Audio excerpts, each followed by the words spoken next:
Good morning and welcome to this YouTube channel. My name is Tammy Palm 2047 and I'm under Elijah's Ministries 2047. I pray that you've all had a very blessed week with the Lord and He's done much amazing things within your life. Today's video title is The Dangers of Spiritual Obesity, and we're going to take a look into Judges 3 in the life of Ehud and Eglon, the king of the Moabites, and see the stages of a cure to how to overcome these spiritual obesities that are in our life. Now, when we read in Judges 3, here we have God has raised up Ehud to deliver the children of Israel from the service of Eglon, the king of the Moabites. Now, Eglon, he was a very fat, obese man, and he filled himself and got drunk off the praise and tributes of the people and surrounded himself with much gossip. And Ehud comes in with a dagger that he had created himself in a private meeting and ends up killing King Eglon. Now, because King Eglon was so obese and so drunk of all the praise and tributes of the people and the gossip, he didn't even recognize and see that Ehud was coming in to kill him. And it really goes to show that when we have these spiritual obesities within our life, we can get so drunk and obese off it that we don't even recognize where we are creating our own daggers to kill ourselves, and lusting after all these spiritual obesities and taking them on and filling up on them. And when we read in 1 John 2:15, the Lord tells us, love not the world, neither the things therein. These are the lust of the eyes, the lust of the flesh, and the pride of life. And it's when we lust after these things, we're then taking on these spiritual obesities and filling up on them. And a great example for these lusts is you could be lusting after men and women where it can kill your marriages and destroy your relationships.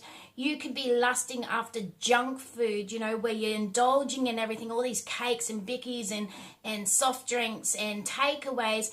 And it's not only spiritually destroying you, but also in your body, where it can cause you to become obese and end up getting diabetes, and you're dying prematurely to what the Lord wants you to live.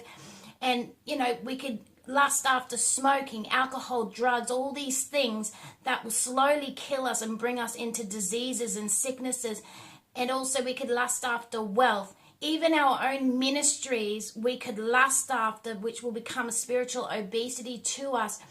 And it can set pride into us where we'll end up coming into a destruction. And when we read in Proverbs tells us that pride goes before destruction, and when that pride sets in, it can end up destroying yourself, it can end up destroying your church, it can destroy your family. So these spiritual obesities that we take on when we lust after all the things in the world can come to a point where it will really kill you and bring destruction upon you.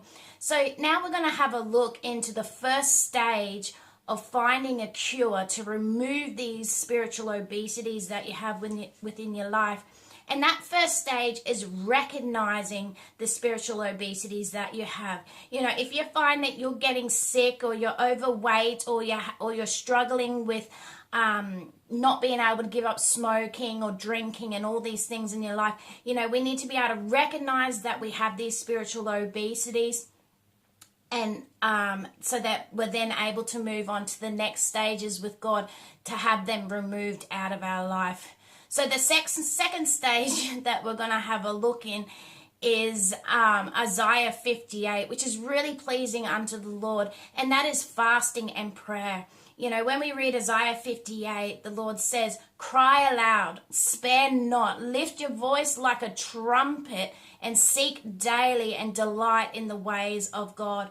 And it's when we're able to recognize these things and we come to the Lord with fasting and prayer and seeking Him daily and delighting in His ways, that God is then able to start moving upon us and showing us and choosing how He wants these spiritual obesities removed from our life. Now, the third stage to overcoming these spiritual obesities within our life is exercise.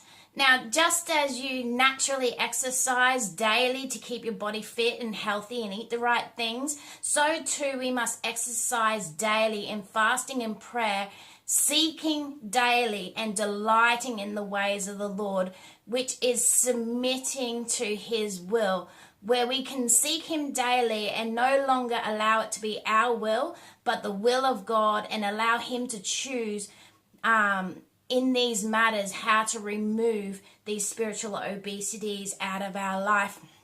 And a great example to submitting unto God's will is, first we have Ruth.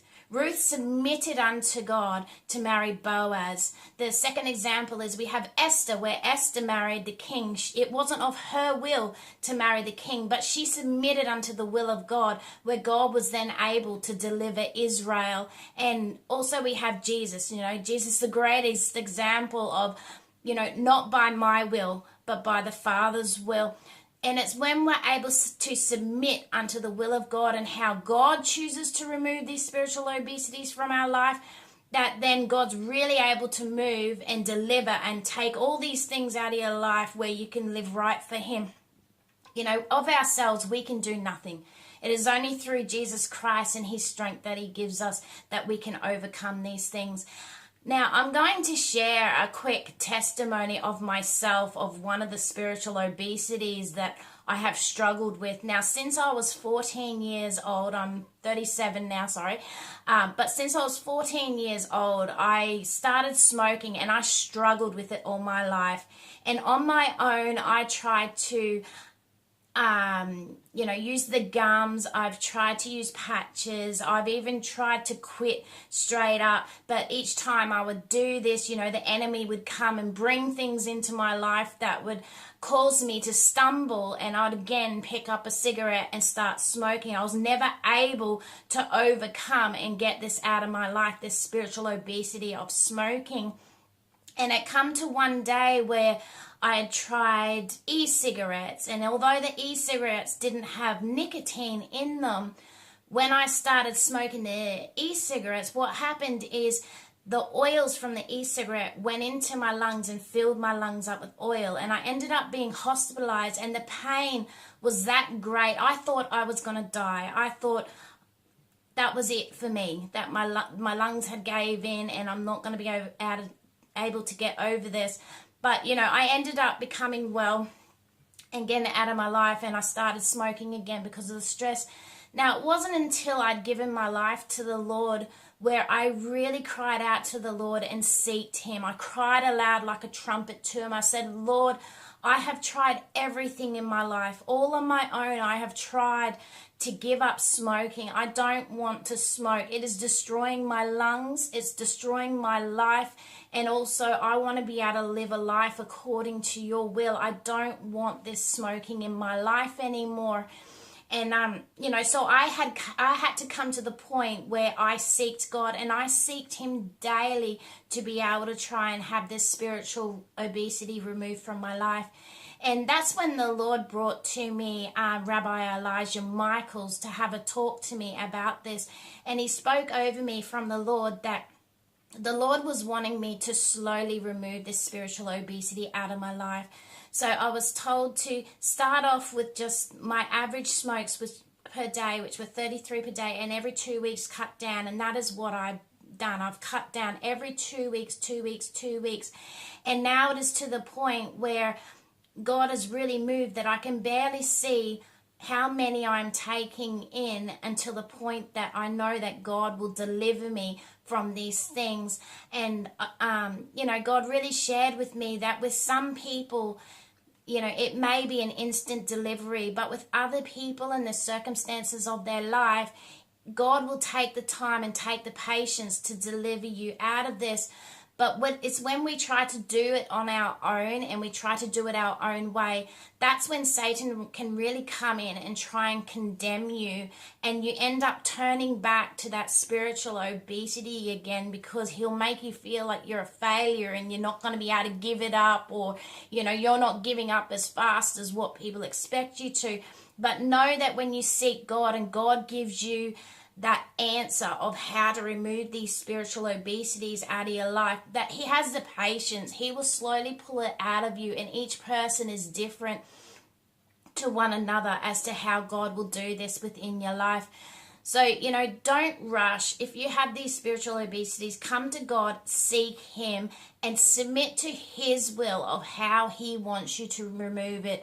God may instantly deliver you, or God may see that there are circumstances within your life where He needs to take the patience with you and slowly remove it out of your life. So don't rush because other people want you to rush. Allow God to work with you so that these things can be removed from your life properly, and you're doing it according to how the Lord wants you to overcome these spiritual obesities. So I pray that this really blesses you, that, with your own spiritual obesities, you can understand the stages for the cure of them, to recognize what spiritual obesity you have, to going fasting and prayer daily before God, cry aloud upon Him and say, Lord, I have this spiritual obesity. I no longer want it in my life. I'm struggling to give it up. I need your help. And then submit unto the will of God, the way that He chooses to have those spiritual obesities removed from your life. So I pray this really blesses you all. Just before I finish, I want to share Rabbi Elijah Michaels. He had released a video called Is It Okay to Smoke? And I really encourage others that, if you too have the struggle with smoking and giving up smoke, I really encourage you to go watch that video, and I'll place a link there, because it was a true blessing to watch. And he goes into great depth as to what smoking is before the Lord, that it's not just a bodily thing that's killing you, but it's also a spiritual thing. And he explains how God sees smoking within our lives before Him. So I pray you have a very blessed week. I thank you all for coming and watching, and God bless. Goodbye.